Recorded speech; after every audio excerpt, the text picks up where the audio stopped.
Ikukwento ko sa inyo ang isang action-adventure film na pinamagatang In the Name of the King, a Dungeon Siege Tale. Now sit back and enjoy the movie. Nagsimula ang pelikula sa isang lalaking nagngangalang Gallian na ginugugol ang oras kasama ang isang babae sa higaan. Nang halikan ni Gallian ang babae, sinimulan niyang sipsipin ang kapangyarihan mula sa kanya dahil anak siya ng isang makapangyarihang wizard. Kasabay nito, habang hinahalikan siya ni Gallian, ang kagubatan at kastilyo ay magkasabay na nagliyab at nawasak. Nagbigay ito sa kanya ng kapangyarihang tipunin at kontrolin ang hukbo ng mga krug upang pabagsakin ang hari. Kasunod nito, ipinakilala sa atin ang isang lalaking nagngangalang Farmer, isang ulila mula sa isang maliit na nayon. Habang nagtatrabaho sa kanyang hardin kasama ang kanyang anak na si Zeph, binisita siya ng kanyang matalik na kaibigan na si Norek. Inalok siya nito ng biik kapalit ng mga gulay, at pinag-usapan ang buhay nila sa nakaraan.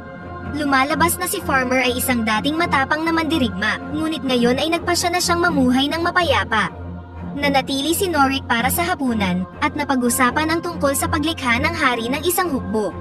Naisip ni Norek na dapat ay sumali si Farmer dahil maganda kung magpasweldo ang hari, ngunit mas pinili niyang manatili sa kanyang pamilya.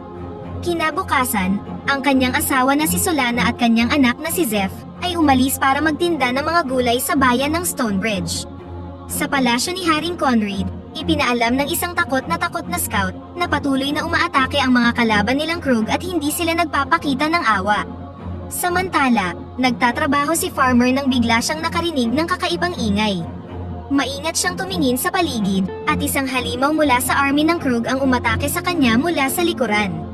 Pinatay ito ni Farmer at kinuha ang kanyang sandata, pagkatapos ay isa-isa niyang pinatumba ang natitirang halimaw.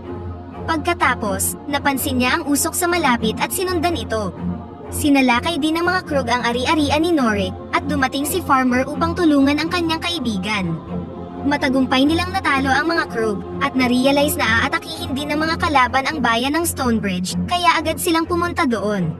Samantala, huminto sina Solana at Zeph sa bahay ng kanyang mga magulang. Nagmasid ang babae sa paligid sa pamamagitan ng isang telescope at napansin ang mga paparating na krug. Inutusan niya ang kanyang ama na ilayo na doon si Zeph, at sinimulan niyang magbigay ng senyales sa iba na nasa panganib ang bayan.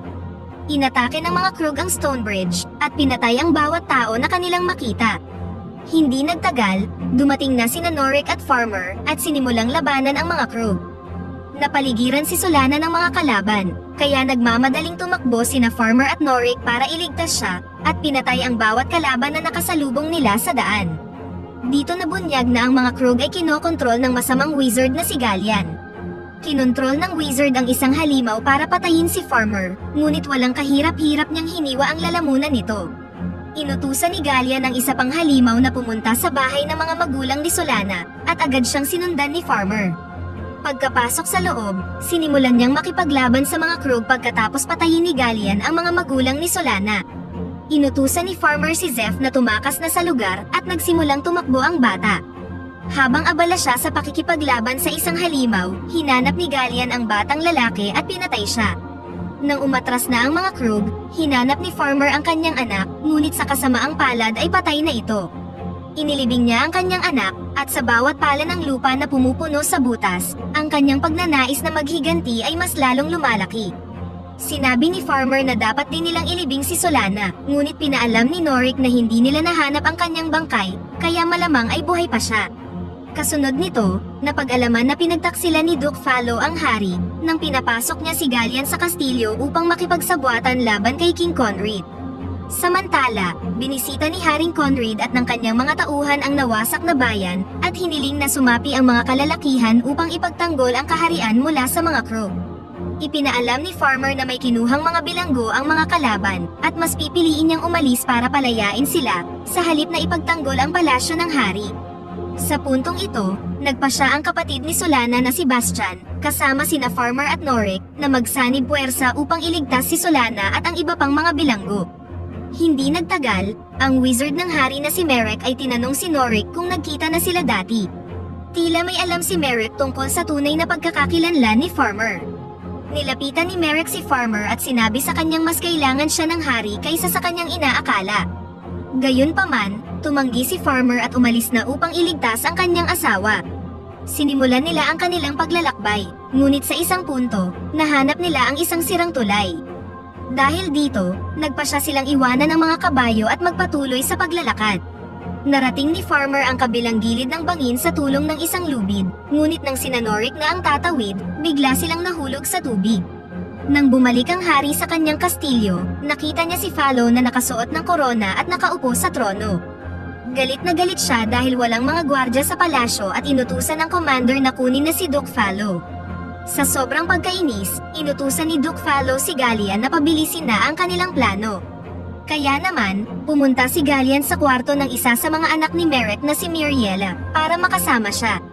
Hindi sumang-ayon ang dalaga na pumasok siya sa kanyang silid at nang magpumilit si Gallian, pinaalis siya ni Miriela dahil ang kanyang ama na isang wizard ay itinuturi siyang kaaway. Sa sumunod na eksena, makikita natin ang mga krug na daladala ang mga bilanggo at kabilang sa kanila si Solana. Samantala, sinusubukan ni Duke Falo na muling makuha ang tiwala ng hari habang kumakain kasama siya. Sa kabilang banda, dumaan sina Farmer sa tila isang mapanganib na kagubatan. Hindi sinang-ayunan ni Norik ang kanilang paglalakbay dahil may mga nakakakilabot na kwento tungkol sa lugar na ito. Gayunpaman, hindi sa kanya nakinig si Farmer at nagpatuloy pa rin sa paglalakbay.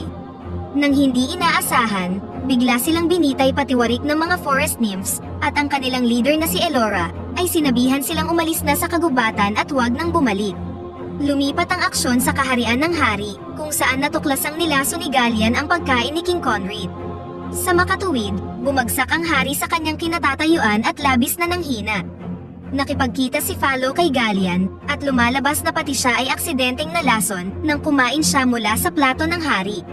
Ibinigay sa kanya ni Gallian ang antidote at ipinaalala sa kanyang kailangan na niyang pagsilbihan siya simula ngayon.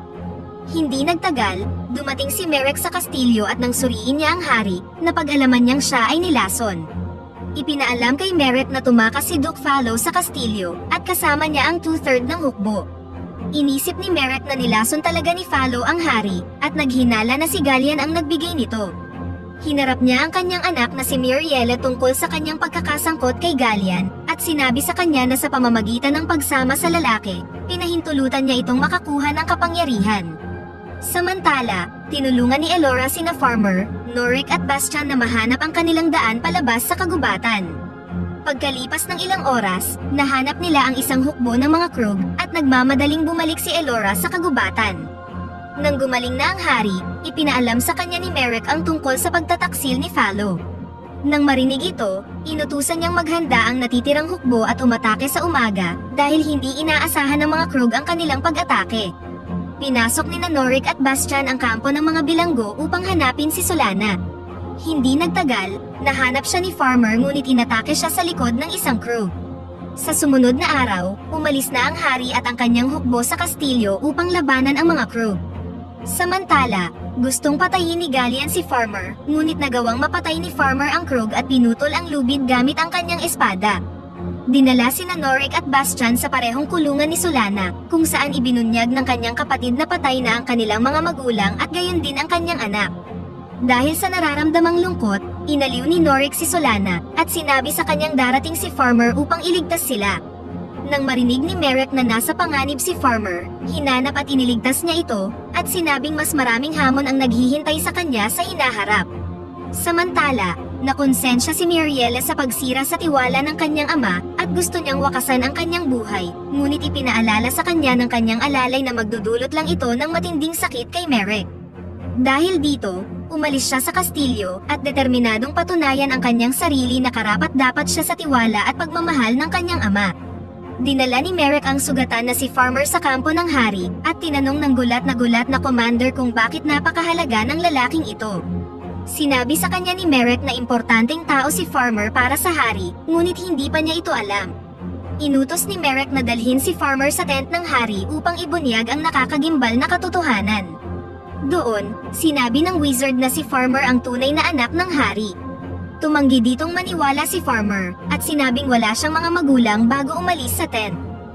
Galit na tinanong ng hari si Merek kung paano ito naging posible, dahil sinabi niya sa kanya 30 taon na ang nakakaraan, na namatay sa isang massacre ang kanyang 3 taong gulang na anak. Iginiit ni Merrick na kung nasa kastilyo ang bata, maaaring napatay na siya ng mga kaaway ng hari noon. Kinaumagahan, ipinaunawa ni Merrick kay Farmer na kailangan siya ng kaharian. Samantala, ipinahayag ng commander ng hukbo sa mga sundalo na sino mang sumusunod kay Fallow ay ituturing isang taksil sa kaharian. Si General Backler, kasama ang 2 legion ng mga sundalo, ay sumali na rin sa hari. Hindi pa alam ng commander ang tungkol sa tunay na pagkatao ni Farmer, kaya nag-aalinlangan pa siya at sinabing babantayan niya ito. Kasunod nito, nagsimula ang isang epikong labanan sa pagitan ng hukbo ng hari at ng mga crew.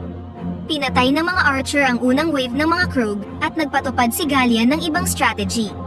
Gumamit siya ng mga halimaw sa ilalim ng lupa upang mahuli ang mga kaaway na sundalo at para patayin sila.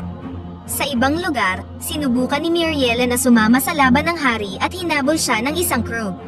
Sa panahon ng labanan, buong tapang na lumaban si Farmer at nakuha ang respeto ng commander. Pagkatapos ng mahabang labanan, nakita ni Fallow ang hari sa gitna ng mga sundalo, at pagkatapos ng maraming pagtatangka, sa wakas ay nagtagumpay siya sa pagpana sa kanya, bago tumakas sa battlefield. Ang mga krug ay lumaban tulad ng mga barbaro, at labis na mas marami ang kanilang bilang. Gayunpaman, mas organisado at disiplinado ang hukbo ng hari, kaya nagawa nilang magtagumpay. Sa huli, natapos ang digmaan ng mapatay ng mga sundalo ng hari ang lahat ng mga krug. Samantala, sina Norik, Bastian at Solana ay dinala sa lungga ni Gallian, kung saan plano silang gawing alipin. Nang pabalik na si Duke Fallow sa kastilyo, umaasa siya na ang magiging bagong hari ngayong patay na si King Conrid. Dumaan sila sa kagubatan ng mga nymphs at nakasalubong si Miriela.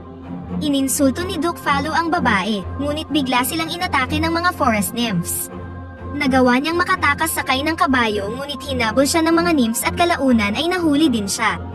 Dinala siya ni Elora kay Miriela, na nagsabing dadalhin niya si Fallow sa hukbo. Samantala, si Norik na tumangging maging isang alipin, ay matapang na namatay habang nakikipaglaban sa mga crew. Tinangkang tumakas ni Bastian at Solana ngunit nahuli din sila kalaunan. Samantala sa may kagubatan, sugatang nakahiga ang hari, at binisita siya ni Farmer. Narealize ng hari na siya talaga ang kanyang nawawalang anak, nang sabihin niya ang isang linyang madalas na sinasabi ng hari noon sa kanyang anak tuwing gabi. Ilang sandali bago mamatay, tinanggap ng hari si Farmer bilang kanyang anak at ipinagkatiwala sa kanya ang kaharian.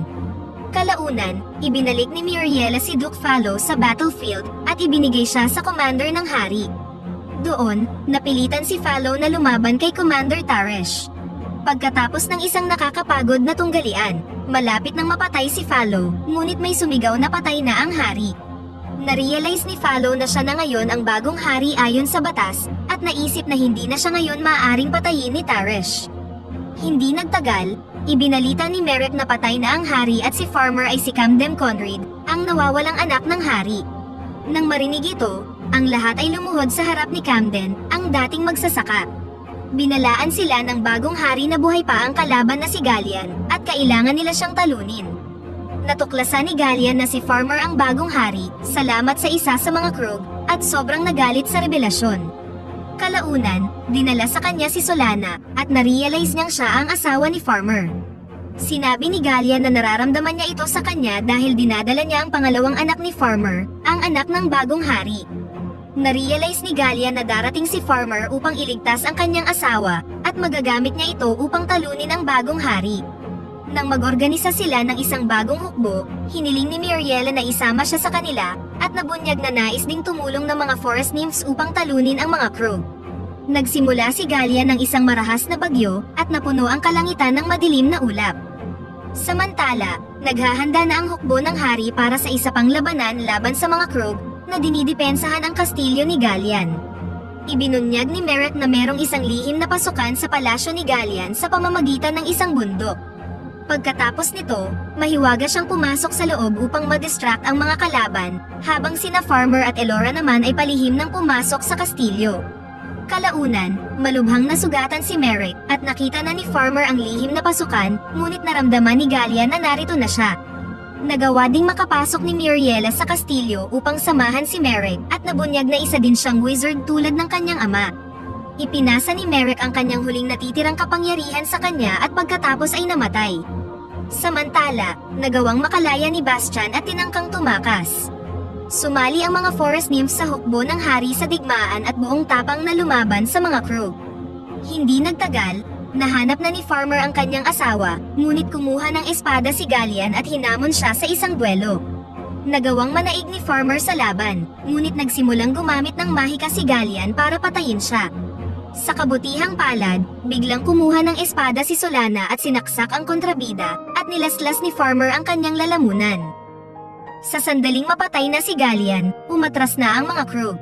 Sa wakas ay naipaghiganti na niya ang kanyang anak, at inamin na ni Farmer ang kanyang pagmamahal kay Solana, isang bagay na hindi pa niya nagawa noon. Pakipindot naman ng like button kung nagustuhan mo ang pelikula at kung hindi naman, pindutin mo ng 2 beses ang dislike button para lang makasiguro